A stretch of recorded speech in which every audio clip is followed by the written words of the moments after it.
नमस्कार, श्री स्वामी समर्थ. मी ज्योती तुमचं स्वागत करते आपल्या चॅनेलवर. इथे ना काय ना तिच्यासाठी ना पॅटर्न काढून घेत होती, कारण की तिला आहे ना ब्लाऊज शिवता येतं, पण तिच्याजवळ आहे ना पॅटर्न नव्हते ना. मग ती म्हणे मला दे, मग ती काढून घेत होती. म्हटले घे मग आहे तर.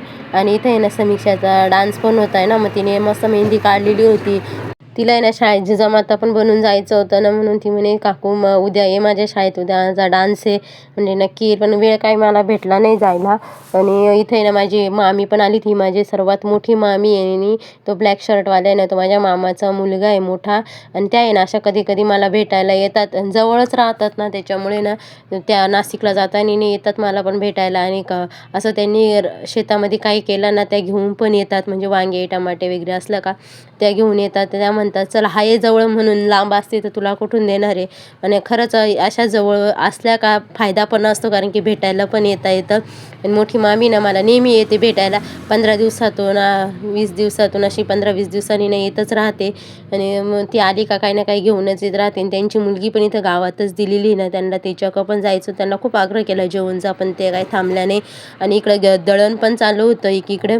गव्हाचं पीठ संपलेलं होतं ना, मग त्याच्यासाठी ना गहू पण गिरणीत टाकून दिले होते ना. मामीकडे ना आजीने मस्त तांदळाच्या भाकरी आणि हरभऱ्याची भाजी दिलेली होती.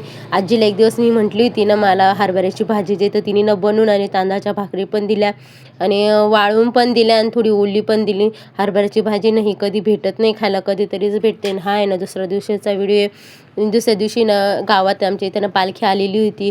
ती पण मस्त एकदम छान वाटत होतं. मी कधी गेलेली नव्हती गावात, असं पालखी आल्यावर पहिल्यांदाच गेली होती. आणि ह्या माझ्या दोन्ही चुलत जावा आहे आणि ह्या पुई सासू आहे. खूप मजा केली, खरंच खूप छान वाटलं. आणि गावात त्याने जेवण पण असतं सर्वांना. दिंडीतलं जेवण करायला पण मी पहिल्यांदाच गेली होती, कधीच नव्हती गेलेली. आणि दिंडी पण निघाली होती. खूप छान वातावरण होतं, खूप प्रसन्न वाटत होतं गावात. आहे ना पूर्ण दिंडी गेल्यानंतर पूर्ण गाव शांत झालेलं होतं. हे बघा दिंडी निघाल्यावर ना सर्व बायका आहे ना एकत्र जमून फुगडी घेतात आणि सर्व आहे ना आमच्या घरापर्यंत येतात. नंतरून तिथे ना आम्ही पण दिंडी ओवाळतो. हे बघा सर्व तिथपर्यंत आलेली होती. खरंच खूप छान वातावरण होतं.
व्हिडिओ आवडला असेल तर नक्की लाईक शेअर सबस्क्राईब करा. Bye bye.